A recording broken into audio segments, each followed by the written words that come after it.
Welcome back, everyone. Today is our 5th week in our series of Liechtenauer's Zettel online Zoom classes. Tonight's class is focusing on the Schielhau or Squinting Stroke, the 4th of the 5 strokes. How's everyone doing tonight? Pretty good. Good. Yeah. Excellent, excellent. Everyone's feeling good. No sicknesses, no coughing, fevers, nothing. Not Cool. that I'm aware of. Well, I know we were talking about a little bit in pre-class here, but I don't have an exact date yet, but we are looking at when we're going to be opening up for training again, and hopefully we're looking at this, this summer getting back to our regular training. In addition to, of course, we'll continue doing these.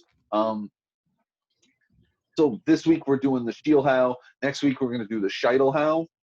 After that, we'll continue reading through the text. But I'm not sure how many weeks some of that content is going to take yet, because it's a lot of the different the different techniques that come from working, say, from the bind and things. So it's the running through, the changing through, the snapping, all the winding, I think, is a section in there. So it's a little different kind of stuff, but I think we should, but by the kind of pace we cover some of the other material, we should be able to cover a couple techniques a night instead of one in depth like we're doing with these, if that makes sense. Mm-hmm. Okay. So as I said, tonight we are looking at the Schielhau. Before we get into that, who knows what the Schielhau translates to? No looking in your book.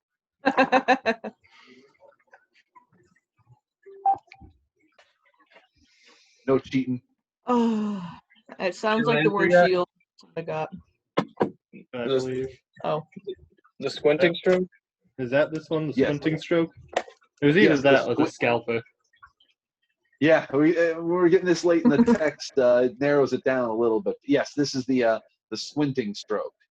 So what Liechtenauer tells us in the very beginning here is, there it is, the Squinting Stroke. The squinter breaks into whatever a buffalo strikes or thrusts. Who threatens to change through, the squinter robs him of it. Squint when he is short against you. Changing through defeats him. Squint to the point, take the throat without fear.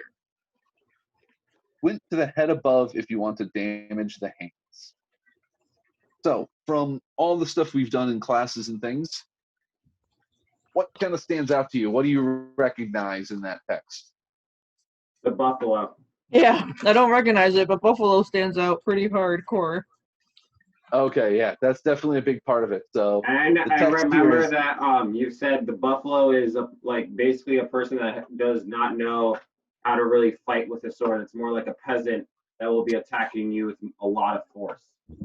Right, like just a that's a good somebody who overcommits. The buffalo is the kind of person, like the cloddish fencer, I've heard it described, the person that relies more on strength rather than technique or speed or anything. So, and sometimes you see this as, someone that is just very much giving telegraphed attacks, but it also comes up sometimes when you see fighters that are just starting to get winded after a while. There's someone's been fighting in a tournament setting or something where they're going match after match after match. Towards the end of the day, when they're tired, they start to actually swing a little bit like that buffalo too, because everything is just getting sore, and they kind of give those big telegraphed movements instead of the very precise controlled stuff that you'd see earlier in the day. We got some video of that we can look at later. I think Sarah made a pretty good buffalo earlier.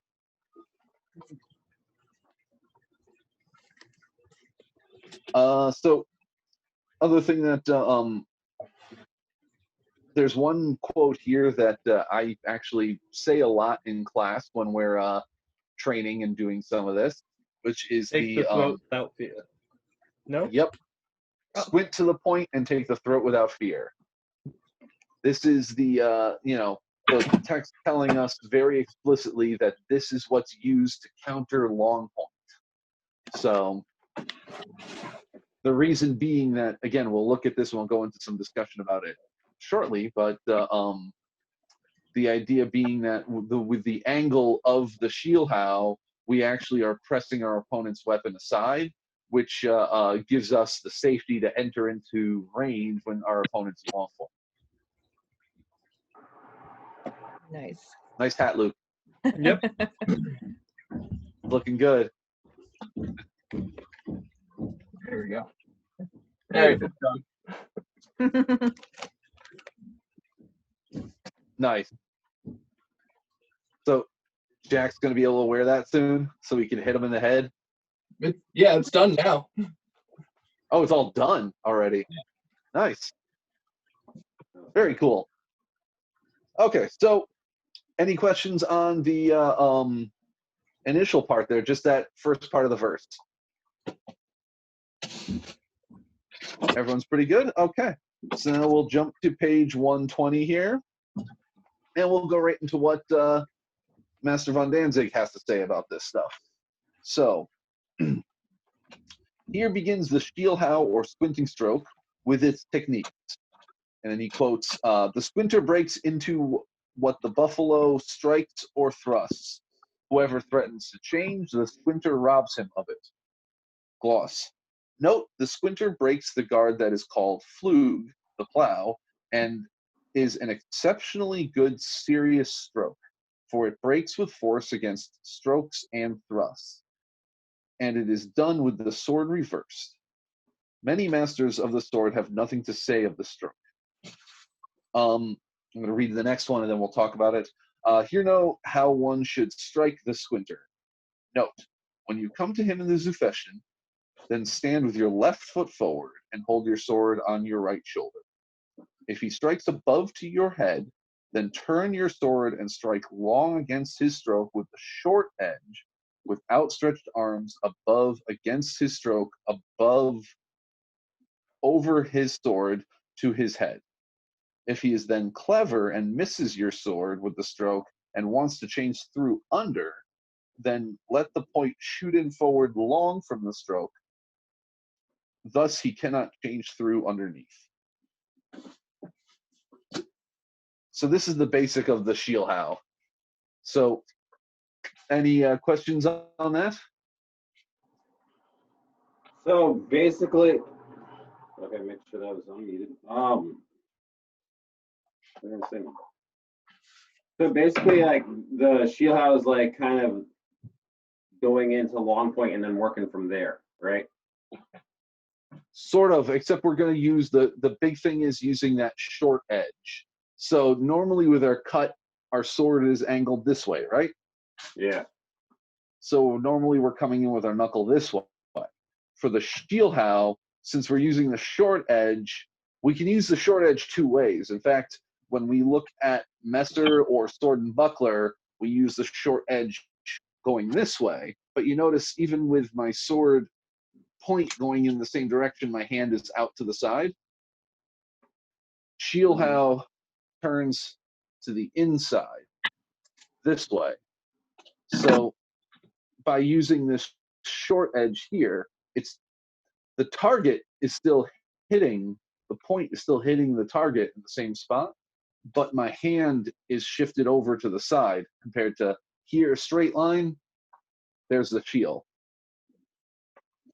And that's where the advantage of this comes in, because with this contact here, I'm pushing my opponent off to my left side a little bit more than if I were here.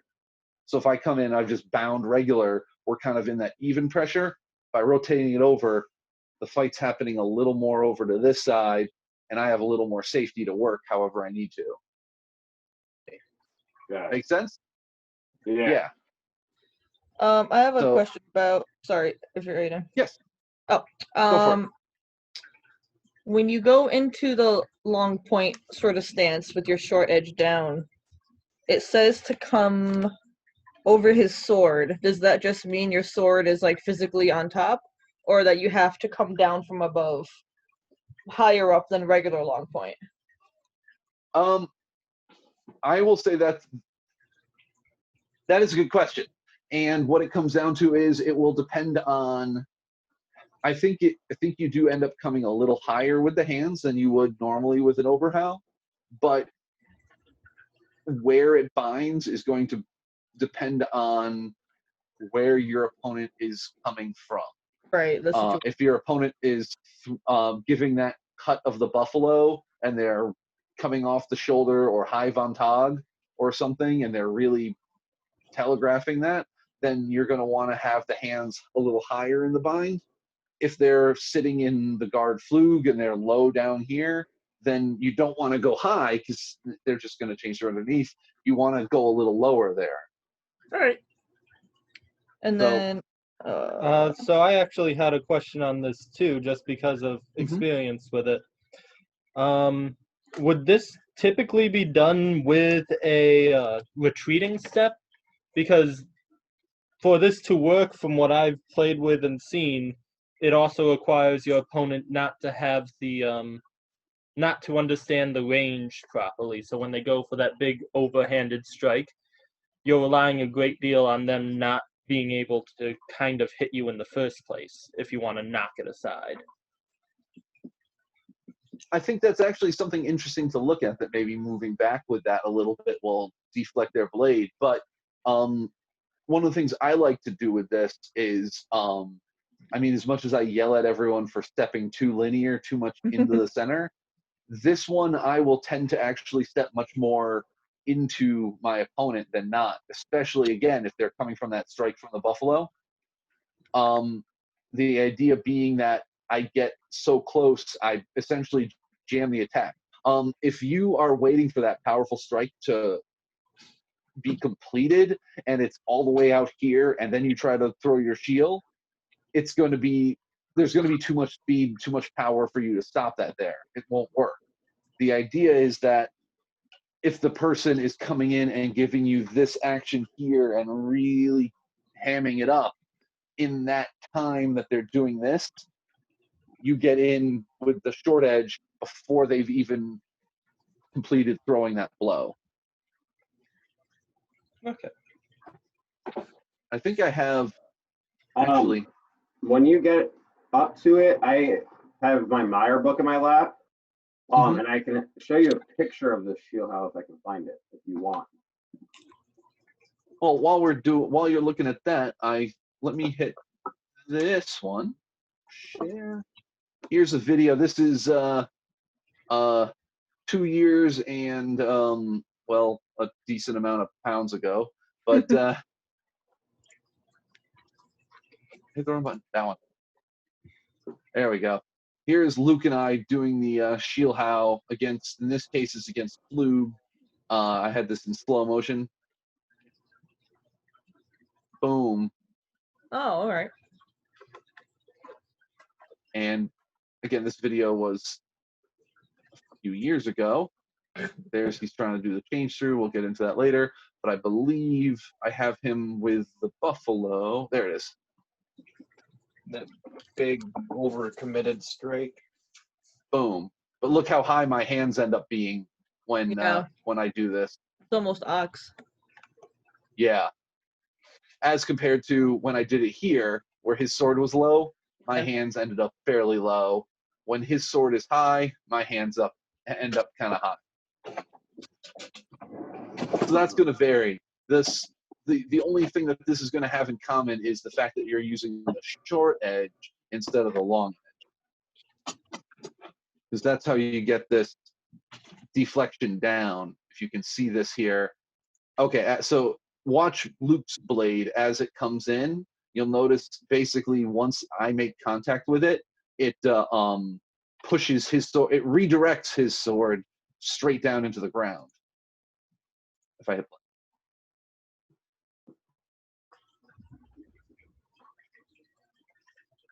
And there's the picture from the manuscript showing that. that ass. So, Can I show the picture that I found? yes, let's see it. Go ahead and make some noise so it jumps to you. There we go. Oh yeah. What I like is in that one, Jack, he's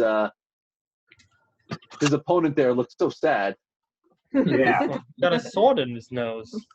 I think Yeah. literally. That would be a bad day. That would be kind of rough. It's a little That is one way to low-key. get a piercing. Yeah. To me, it looks like it's right in his eye. Like he stabbed his opponent right in the eye in that one. Yeah. Right in the right eye, I think, too, right? Yeah. Right in. Yeah. But, Yeah, I like the Schielhau because I think there's the comment about wait, did we just go over that or did we not do that yet? I don't want to jump ahead and many masters of the sword have nothing to say of this stroke. There's that quote about the Schielhau being unknown to many masters, and I find that interesting because fighting against other people, when you throw a shield compared to an Oberhau, Zwerchhau, Krumpau, throwing the Schielhau seems to throw people off. So it just seems to be like, it looks enough like, I mean, my thoughts anyways, it looks enough like it's a regular Oberhau when you come into the fight. So they're like, oh, it's an Oberhau. But by that slight turn of the wrist, the bind is happening in a spot that's different than the other person is expecting. And that's what gives you the advantage. It just is like, if you're not expecting it, it's an unusual sensation because the entire fight the bind ends up happening 6 inches away from where you expect it to happen normally. So it takes a little extra second for you to kind of re-coordinate your brain. So, oh, wait, no, I'm over here. I need to get over on this side or something. You know, so it gives you a little bit of a timing advantage there. Okay, so we will go on to the next part here. Any questions on that before I move on? Nope. Okay, this is the next part I also have a little video for. So when you stand against him and hold your sword on your right shoulder, and he stands against you in the guard flug or plow, and intends to thrust at you from below, then strike long with the squinter above and shoot the point long into his breast. Thus he cannot reach you with the thrust below. So we talked about at different times how the different secret or master cuts defeat different guards. The Schielhau here defeats against flug. Why does it do that? Any ideas? Any theories as to the tactics of why Schiel works against flug? Because Schiel is kind of the highest one of like is a cut that's coming from above. I mean, yeah, because it's coming from above and flug is easier to block it, right? Or That's part. Now, Kelsey, were you going to say something as well? Yeah, I was gonna say because I feel like if you twist your wrist at that angle, it's easier to keep that person's blade and flug off center, like off your center point, and to move in that way with it like that. I can't really explain why, but when I imagine it, it pictures that way in my head. I would say that this is one of the few strokes that focuses primarily on displacing the other person's blade, would be my explanation of it. Like all the other ones seem to be all about how you get around their blade to strike the person on the other side of it. But this one is, if you want to hit them, displace their blade, and then you can. Yeah. Nice. I like that commentary. Luke, do you have anything to add to that?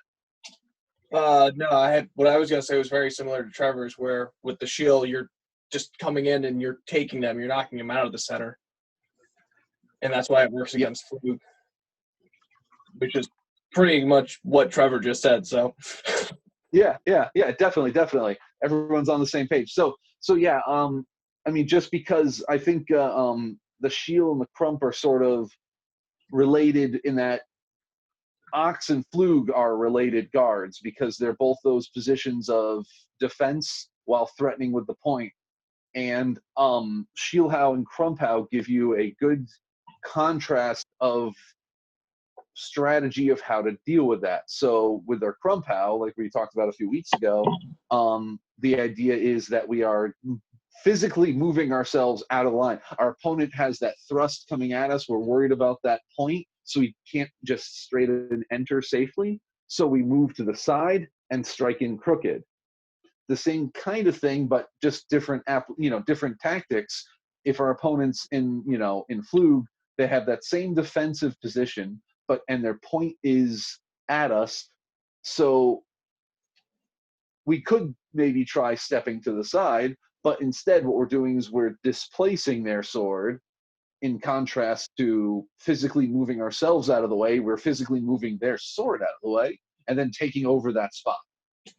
This is why, Trevor, what you mentioned before about thinking about stepping backwards with it, it's why I say step forward with it, because in the action of displacing their weapon, you're opening that doorway, and you want to get in before they can recover and do a follow-on action like a changing through or something.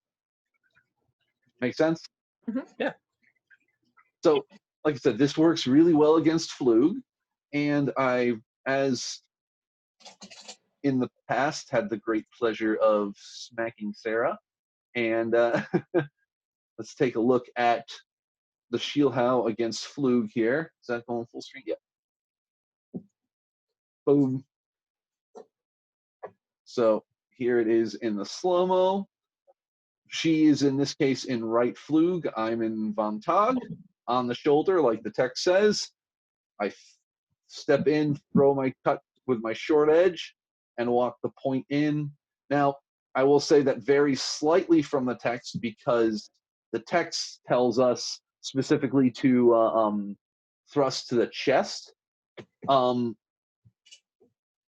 striking more to the bib on the mask in that case. It's hard to see exactly, but for the sake of Sarah's only wearing a sweatshirt, I didn't want to actually stab her in the general chestal region for the sake of, I don't want her to kill me. Yeah, thanks So, for that. Yeah, you're welcome.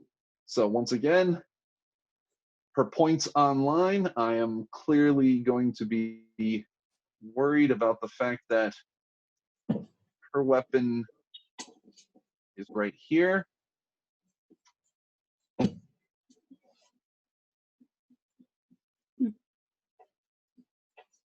I come in, take her sword out of the way. So right there, you can kind of see, were I not to displace her weapon, that would have not been so much a good day for me, correct? So instead of with our crump, like I said, with our crump, we moved away and struck in. This time we're strike across. This time we're moving in and striking and knocking their weapon away and taking over that center line.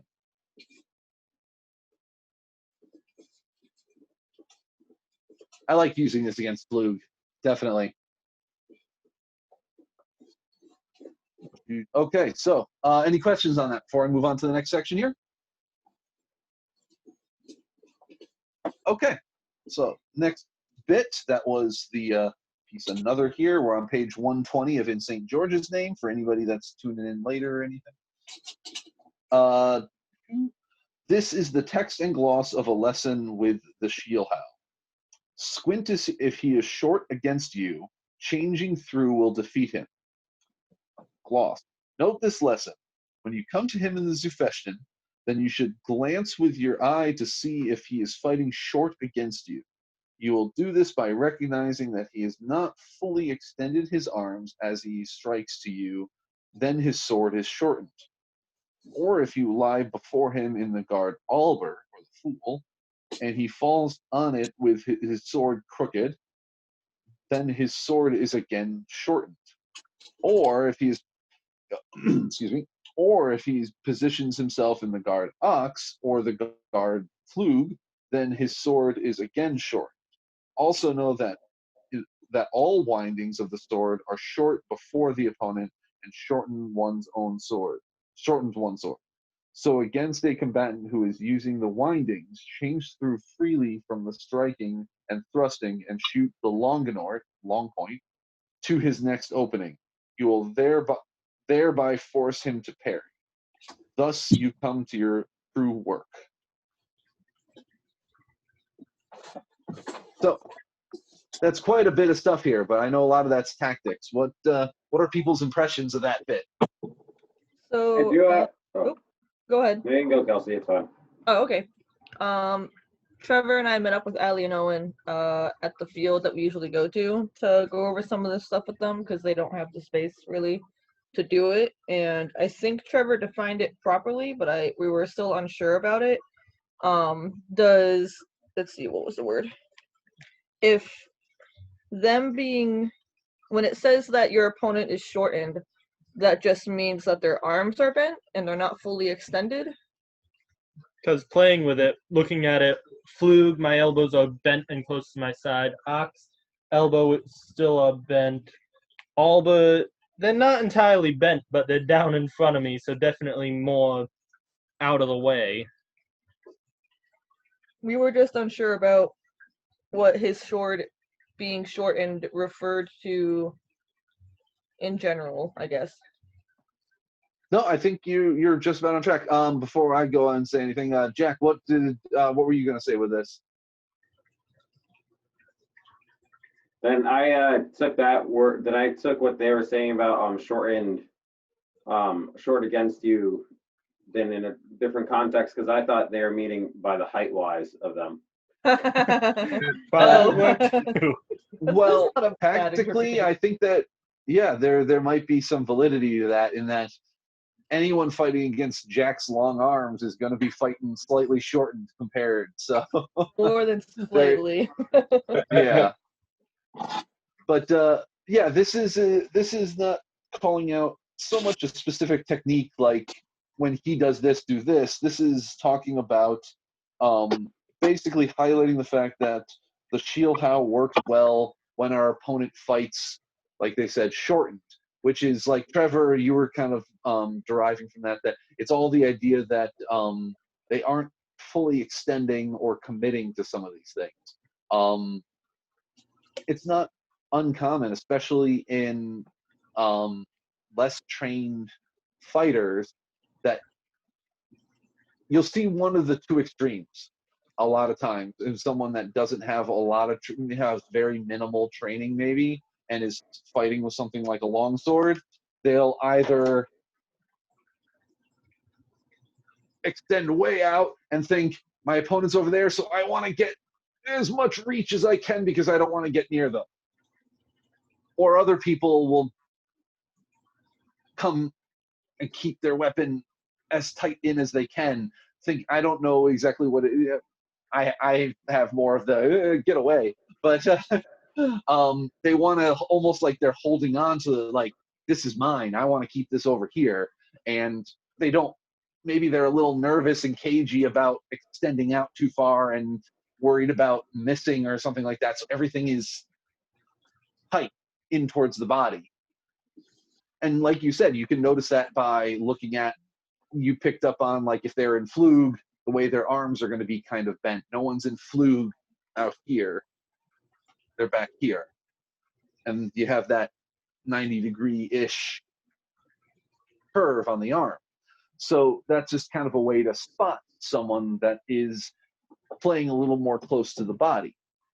So why do you think that of all the different cuts, why do you think we're talking about the Schielhau when it comes to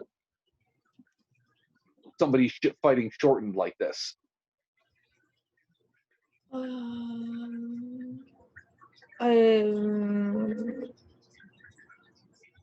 I guess it has to do with the same explanation for why this is a good technique against the plow, so that you can get their sword out of the way, even if they're keeping it real close. You can just like, boop, I'm gonna get that out of here. Okay, I can go in now. Yep, that is exactly what I would say from that. Basically the idea of if our opponent is in Flug, we're using this to offset them and enter safely, right? Right. If our opponent throws a cut that is kind of short and therefore possibly out of range, what happens if someone throws a Zornhau, doesn't hit us with the cut, and is just just out of range with that cut, what do they do as a follow-on? Do they whine an ox with that, or Even before that, if I've thrown my Zornhau, what's the first thing I do here? What do I attack with? your long point? My point, right? Yeah, So thrust. if I have attacked and come in short, my follow-on is going to be that thrust, right?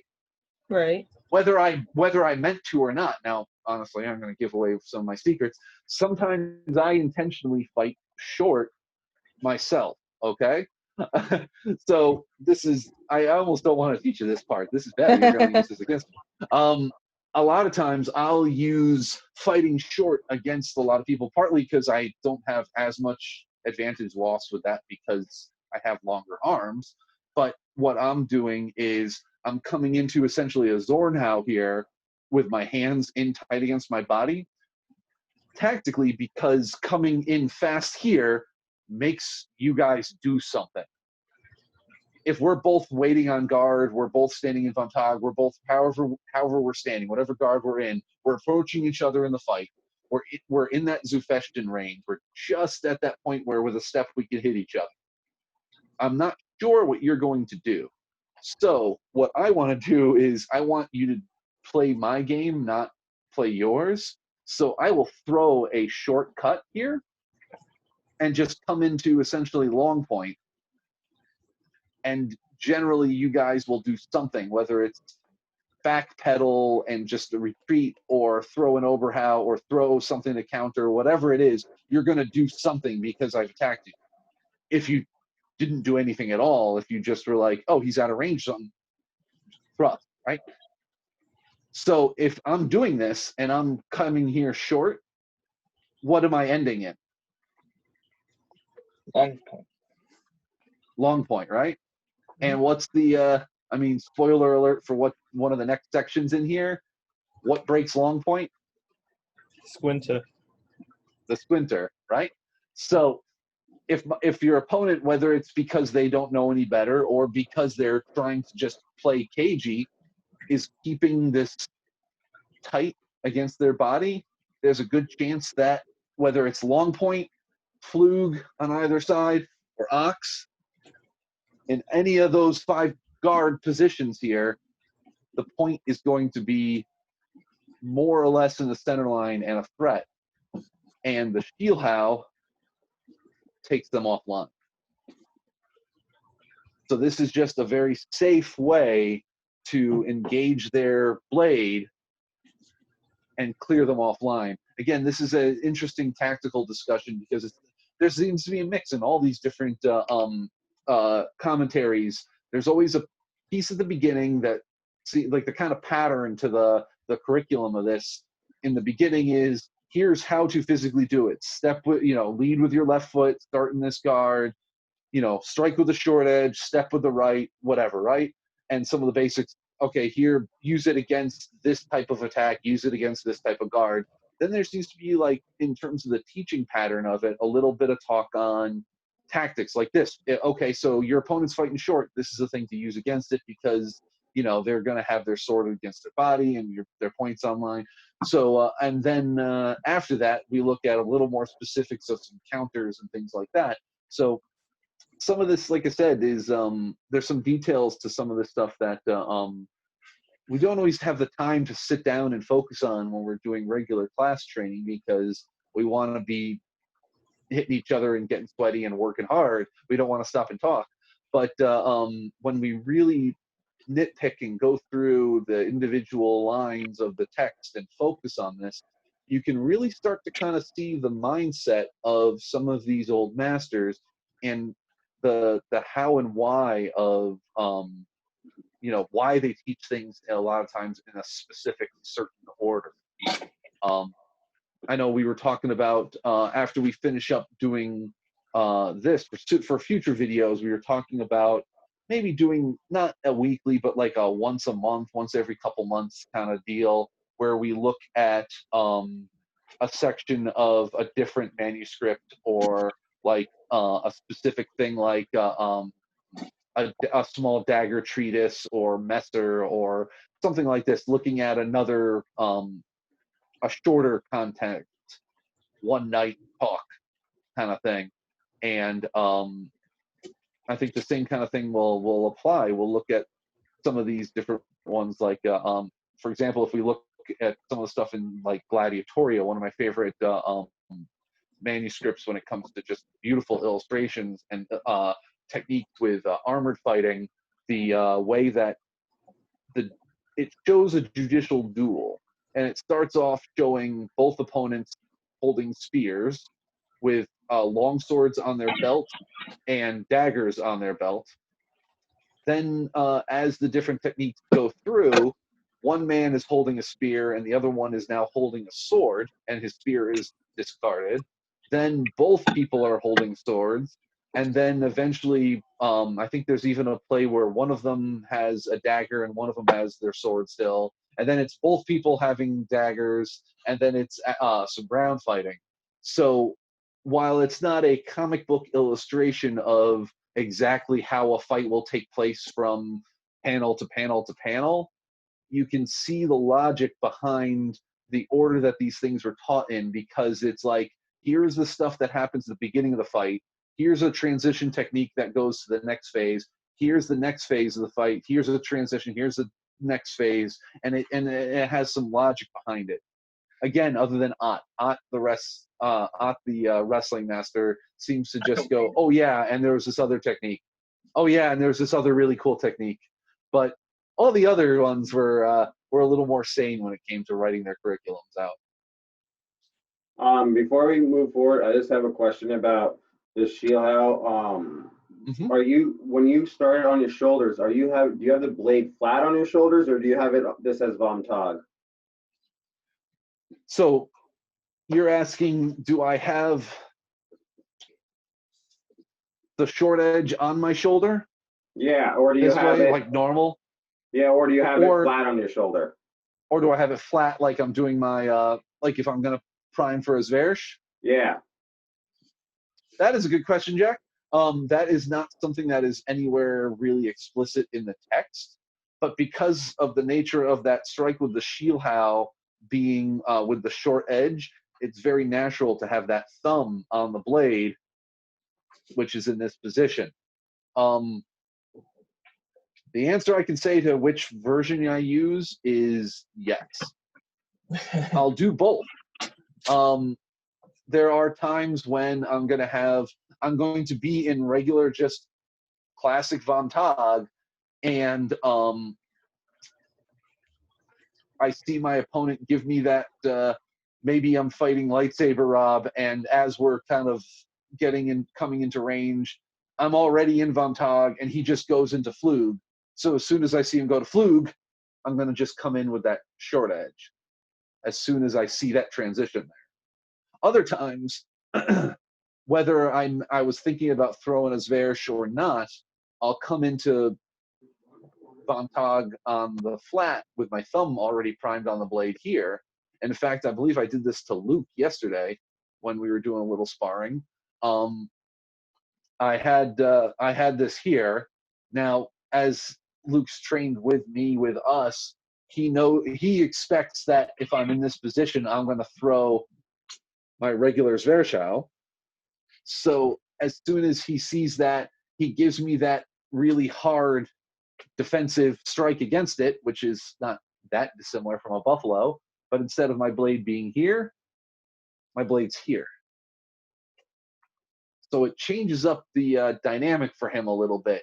So I can kind of manipulate him into thinking he knows what's coming by putting it flat on my shoulder, and someone that's trained in our system might recognize that and say, oh, that person's prepping a Zverchau, but instead I can just snap out quick and strike with my short edge in the same line. Does that answer your question, Jack? Yes, it does. Excellent. My advice then is play around with that the next time we're doing some sparring. Yeah. Try some. I mean, do some from your pel at home or whatever you have for targeting. Practice just to throw in some,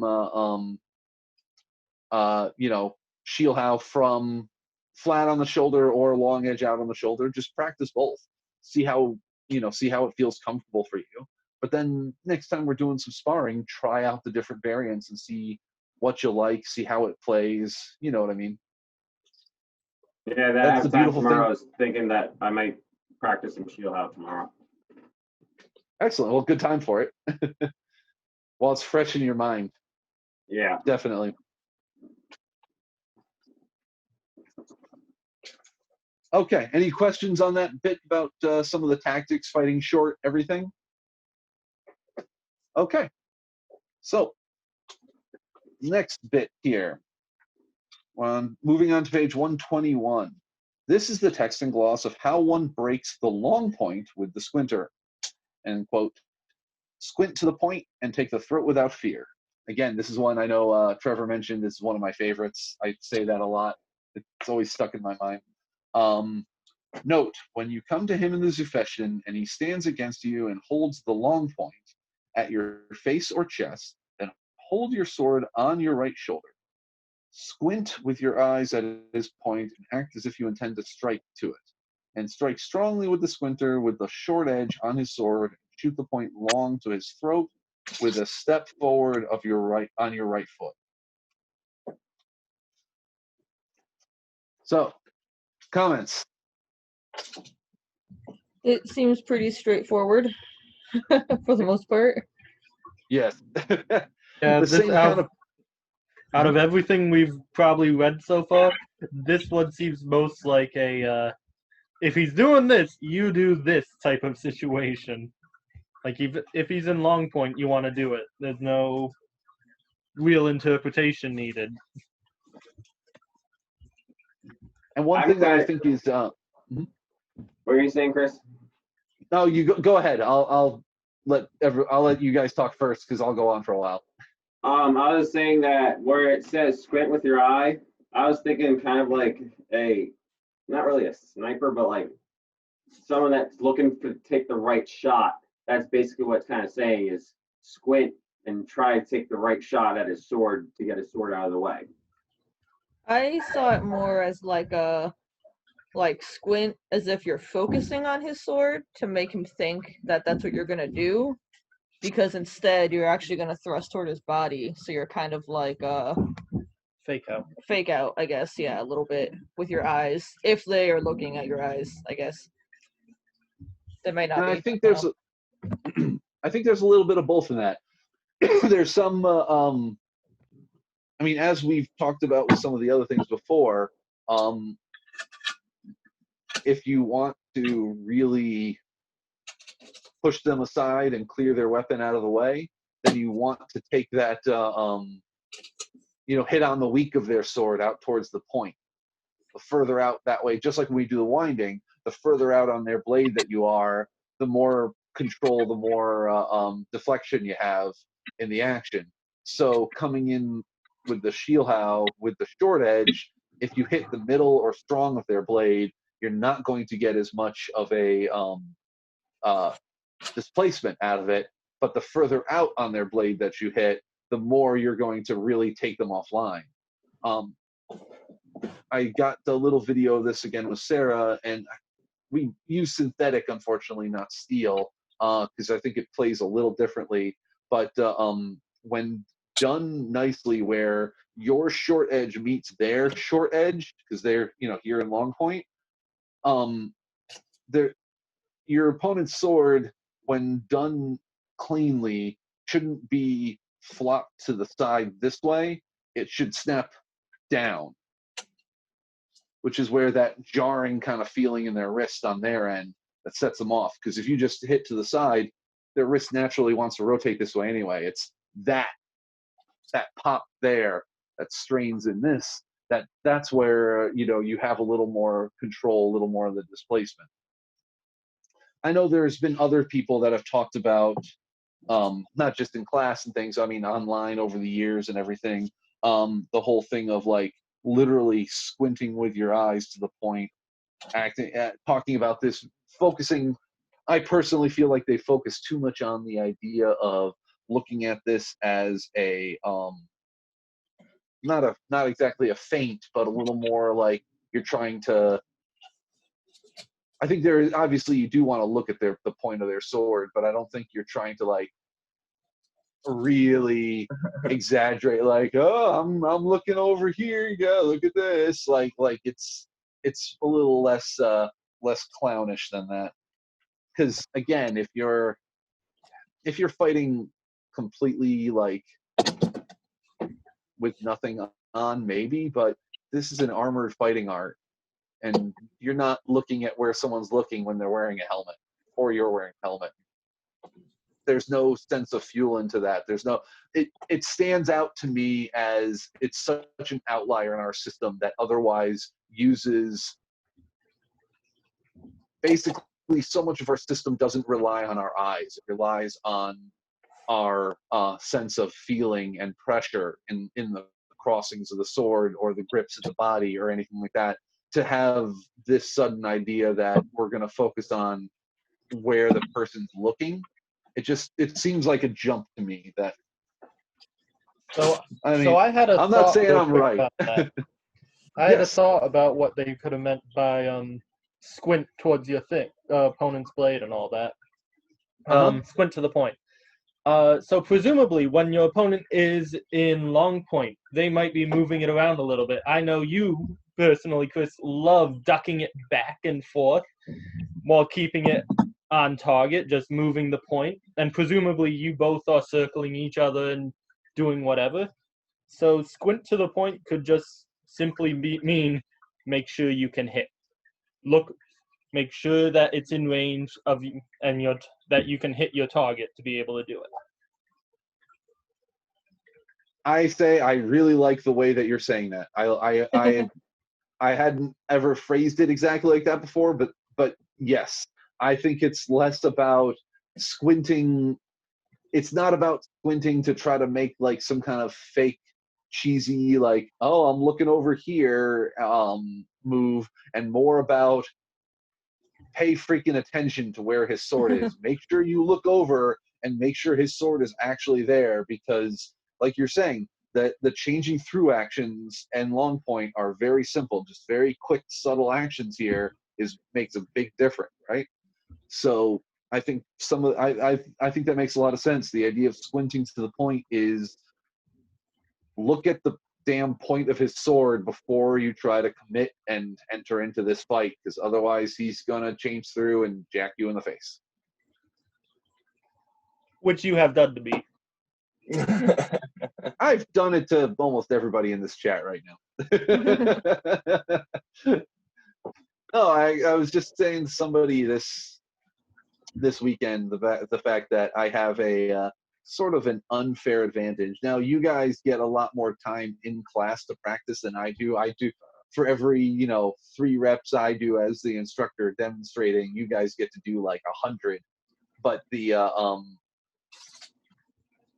advantage is I get to watch all of you train, and I see every subtle detail of it, because it's part of my job as the instructor to watch how Jack does it, how Luke does it, how Rob does it, how Kelsey does it, to give you guys feedback about how to improve. But it means that when I go to spar you guys, I know every little tick that you do, and it means that it just makes some of these things a little more little easier for me, let's say. Which is fun.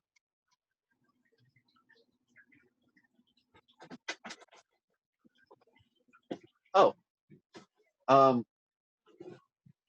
gonna add in a thing that's noted in the chat here. Oh, because Sarah's on having lunch or dinner or whatever. One of the Matt, her husband, commented that when you do squint, not talking about squinting with the long sword, but the squinter, but squinting in general, your peripheral vision tends to blur so that you can focus on more what's in front of you. I think you typed this wrong. I think what the intent here is, when you're squinting and closing your eyes, not specifically that the vision is blurring, but it's narrowing. So that is actually an interesting point that Matt and Sarah are bringing up in chat here. That the idea is that by kind of squinting your eyes, you're losing a little bit of that peripheral vision, seeing the whole picture, but you're narrowing your focus in on, and this follows into what Trevor's saying, that squint to the point. So lock that focus in on the point of his sword to make sure you know where it is. And that squinting action is going to help you lose out, defocus some of that peripheral vision and bring your opponent's blade, the weak of his blade, really into focus for you. Like you're giving yourself tunnel vision. Basically. Essentially, yeah, exactly. I like that. That's good commentary. And this is why I love this online stuff, because everyone's giving a little feedback here, and yeah, it's good. working together. I love it.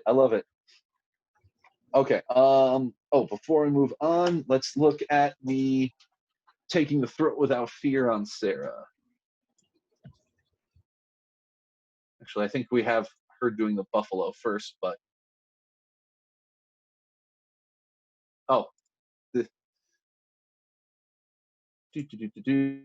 sorry, I'm looking at the file.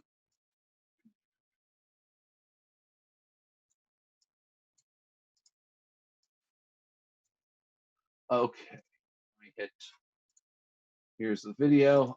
Because we looked at the buffalo strike with that video with Luke, but we'll look at this again quickly, just because that's the order the video is in. So there's breaking Flug. There it is against the buffalo. Boom. Now, again, some of this stuff here, the idea is that, this is jumping back a little ways, but with my blade being in here and hers being on the outside here, this is jamming her attack. She's not able to complete that Oberhau all the way because I'm getting in here ahead of time. And this is kind of a callback to what I was saying to Trevor before about the idea of getting in on this. I know we've done this when we've done the upsets in the basic defense against a dagger strike. When someone comes in, we don't want to wait until their dagger is fully extended with that stab out and then try to stop it midair. As soon as they start to stab with the dagger, we want to get in as tight as we can and stop them. Same kind of principle here. I don't want to wait until this attack is extended out and actually hitting me. I want to get in and subdue that attack before it gets to completion. Clear drawing. So that was that one. So the next bit, this should, if I edited this correctly anyway, we'll find out in a second, should be against long point.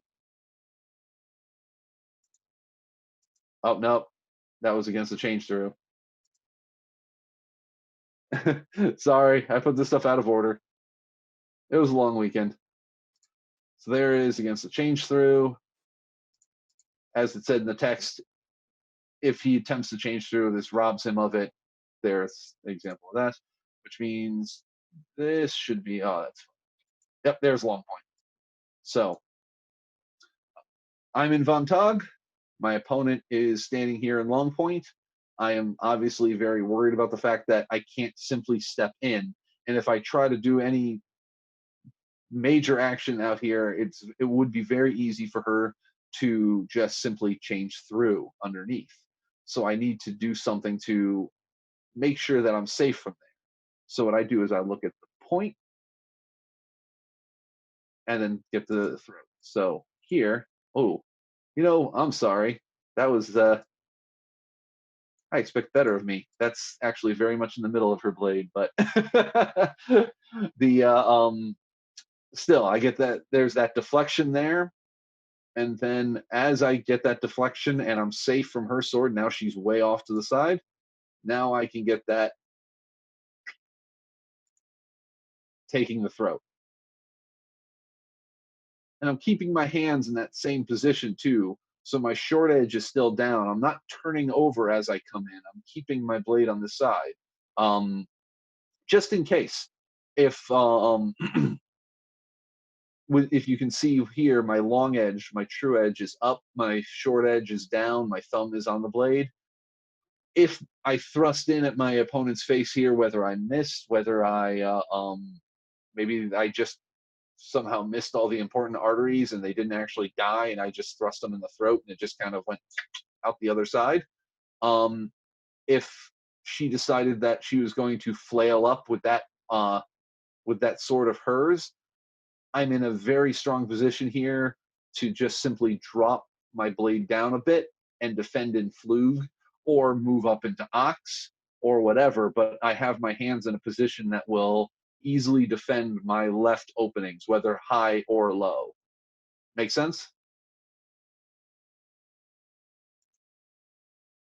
And there's me. Okay. There's the next bit. Next. Okay. So that is the bit about taking the throat without fear there. So if your opponent's in long point, you're kind of worried about the fact that they can just simply do very quick, easy change through actions and you can't enter safely. So focus on the tip of their sword, clear it out of the way using the squinting stroke, and then take the throat without fear. You're not worried about their attack coming at you. So come in, make your attack, and then either get out or be ready for any kind of follow-on that they might happen to have. Any questions on that bit then? Okay.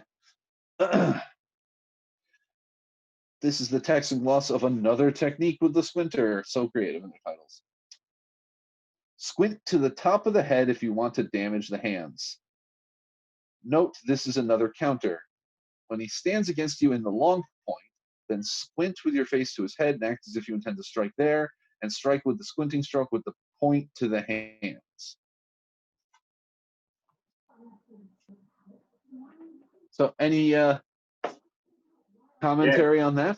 Yes, I definitely do, because when it says to squint the squinting stroke to the point on his hands, I started thinking of the crump out for that.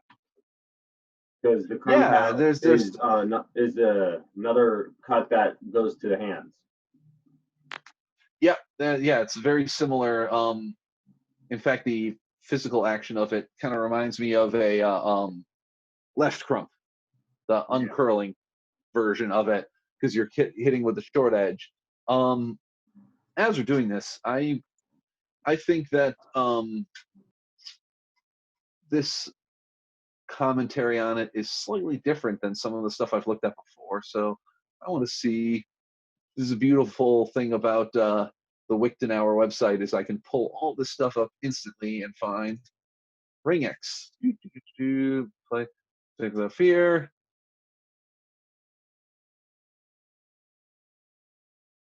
Point down, hands pitched above.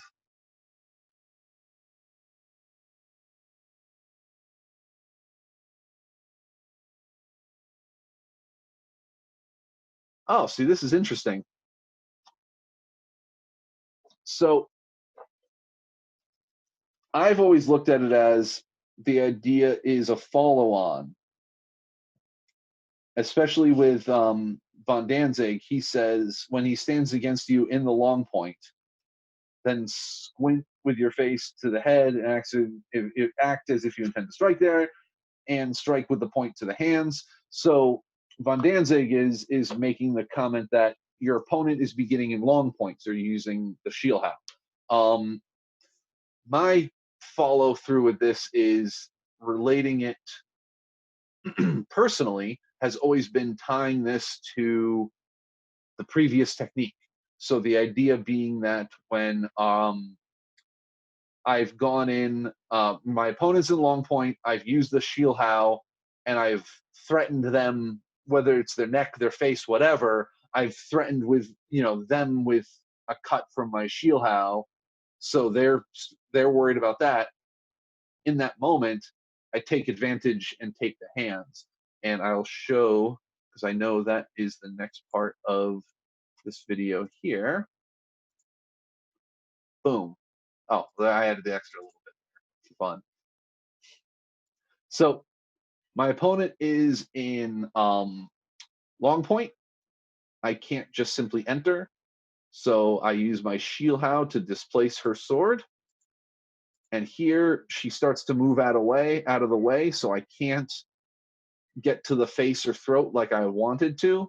So instead, I cut down and take the hands because her hands are right there for me. I don't have to worry about it. Her sword is way down here. It's just very natural to snap that in. And then because I'm, well, a jerk, I follow that up with something because the hand snipe isn't going to be the end of the fight. So displace a sword, come in, strike, and then follow through. Now, here's one of those interesting scenarios where the masters actually differ a little bit, and this is why I think it's almost dangerous to follow a single commentary about this. So, oh, I hit the wrong button. If I hit screen share to there. So here is the text on Liechtenauer under the Schielhau. This is the commentary from Sigmund Ringek, and this is the same. This is the same bit of Liechtenauer's verse that he's combining, or that he's giving commentary on. Squint to the top of the head if you wish to ruin the hands. Except von Danzig, which we had just read, talks about doing this if our opponent's in long point. Here, Sigmund Ringek says, note, when he wishes to cleave into you a free overhew, so he's attempting to cut from above. So squint with the visage to his head, so throw the squinter to his head, and then hew with the short edge against his hew and strike him upon his sword's blade with the point down on the hands as stands pictured hereafter next to this. So there's the illustration. So it's an interesting change. I've kind of given one. This is the option that I've used of this. Then von Danzig talks about it doing a targeted blow high in long point, or in long point against somebody in long point, and then Sigmund Ringek basically says this is what you do if somebody is cutting at you. So maybe there's a little bit of truth to all of it. Maybe this is something that Danzig and Ringek had some disagreements about or something, however many years ago. I don't think.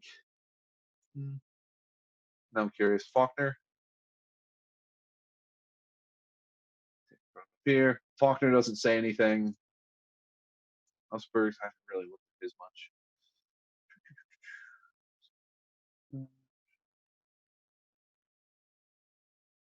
Okay, let's look at Ausberger's here. Nicholas Ausberger. I don't know much about this manuscript. It's not one that I've looked at, but just because now I'm interested. He says, cockeyed cat. See, some of these, this is actually a difficult thing. This website is very useful, but since different bits are translated by different people, the terminology is slightly changed from each one. So squint and eye at the top of the head if you wish to ruin the hands. So that's the verse we were talking about before. Likewise, when they stand opposing you in long point. So Ausberger also says in long point. Then if you wish to strike them atop their hands, focus your eyes on their face or at their head and act as if you wish to strike them there. Okay. And strike them to their hands from the cockeyed cut with your point. That's a interesting bit. So Ausberger says act as if you're striking their head, and that in order to strike them in the hands, while I think basically, let me look at this again. Okay, no, that's just the wording is slightly different, but yeah, it's the same idea. So I think that there is a matter of Ringek being more the outlier in this, and the idea is whether you're striking in or like we're doing thrusting to the face, you're creating threat on your opponent's face. And what are they going to do there? There's the two options they're going to be is to um, if you start thrusting in at their face, or in this case you're here, they're in long point, and you come in and strike them in the face, their options are to lean back, in which case their hands are going to be that much more open and available. Or if they see the point coming in, the other reaction that we see a lot is Crunk. Just a very natural, not even a martial art training, just a very, oh no kind of response, which I think that almost fits the illustration that we're seeing in some of these that I think it was in, pull it up again.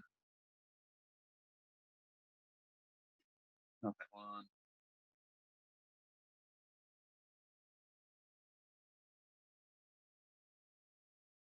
Yeah, of course, now I can't find the, oh, there it is.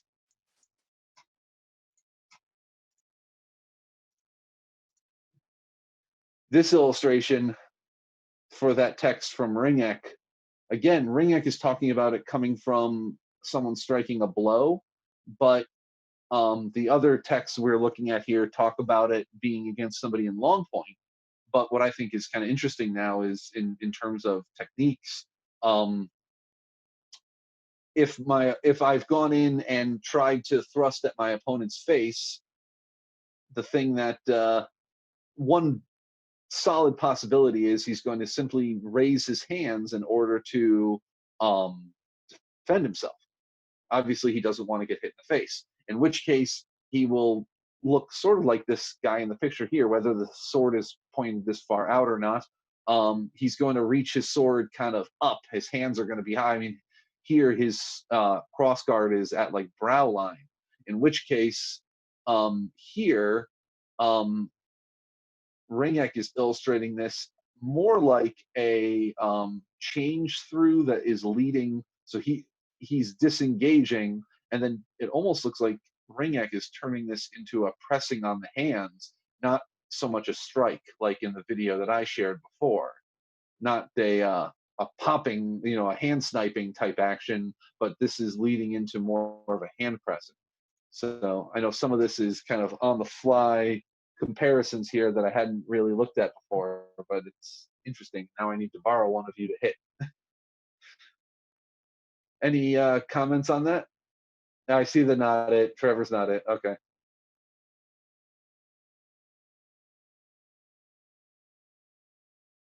Luke, do you want to add anything to what do you think about what I was going over? I think it's really interesting to see that the different masters or the different teachers throughout the system have used the same technique but with different kind of means to their end.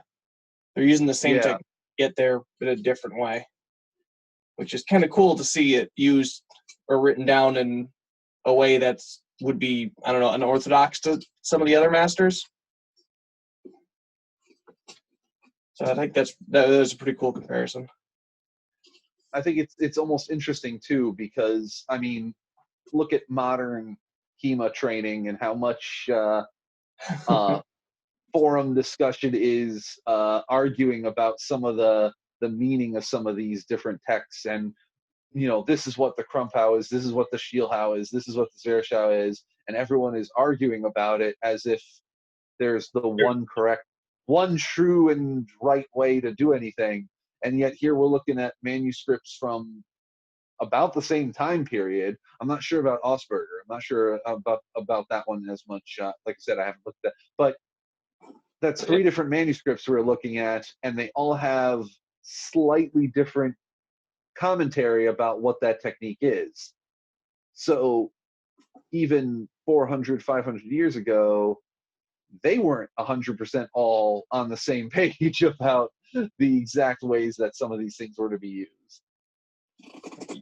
Yeah, I mean, in the end, if it works, if you get in, you place the point or you take the hands, it worked. Was it wrong if it worked? Mm-hmm. Yeah, exactly. And I think some of that is also just the variance on the different, different heights, different reaches, different strengths, different weapons, 1,000 different factors that vary from fighter to fighter that, customizing exactly which way, the basic principle is there. The Schielhau is striking with the short edge, specifically an Oberhau, a cut from above, using the short edge rather than the long edge. Now, the exact angle of that is going to entirely depend, and the way that your opponent interacts with it is going to be entirely depend on the scenario that is happening. If you're Jack, if you're Luke, if you're Kelsey, if you're Sarah, if you're whoever it is, you all will have different reach, different angles, different variables that are changing up. And sometimes I think looking at different sources like this and comparing them is a valuable resource, because if you're a tall fighter and you're looking at text from all the tall fighters, or all the short fighters, I should say, you might not look at something right. You need to find the text that fits what your technique, technique works. Anybody else have anything to add? Okay. I think that was actually very enlightening, at least for me. Thank you. I thought that was pretty interesting. So next, let's see.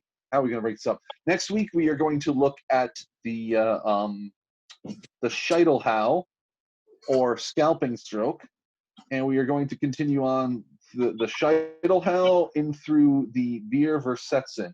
So next week, we will be looking at pages 121 and 122 of In St. George's Name. I believe it's page 99, if you want to look at the original.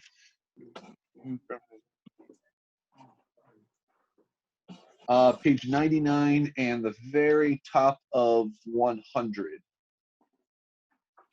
And that will finish up the basics of the Meisterhau, like the 5 primary cuts. After that, if you're looking at any of the stuff, it goes over chasing, overrunning, setting aside, changing through, pulling, running through, slicing off, pressing hands. All those sections after that are all relatively short content. So we'll look at kind of breaking those up, and unlike the master cuts where we look at one at a time, we'll look at maybe 2 or 3 in the coming weeks, a series of those different. We'll probably break that up into 2 or 3 classes. So I'm going to look at that a little more in depth inside. So, everyone, thank you so much for your commentary tonight. Anybody, any last questions, last comments, anything? Everyone's good? Mm-hmm. Well, thank you so much. This was, I hope this was as enlightening for all of you as it was for me tonight. I have my own things to think about. Excellent. So we will see everybody back here next week looking at the Schielhau. Yep. Right. Sounds good. Right. Oh, and before I go, a big thank you to Sarah for making this really cool Laurel City Pride flag. Unfortunately, we were going to be marching in the New York Pride with a group of HEMA practitioners this year, and we had planned on that with our old student Clara, who's down in Richmond right now, and a bunch of people from New York and a bunch of people from all over the East Coast. And unfortunately, with the pandemic going on, they canceled Pride this year, but Sarah still made this really nice banner, so I'm going to hold on to it, but then hopefully next year we'll have Pride again and we'll be able to show this off. That'd be cool. Mm-hmm. Sounds really cool. It will. It came out All really right, well, thanks everybody, and we'll see everyone next week. Mm-hmm. All right, sounds good. Bye, Bye, guys. Good night. Bye, guys.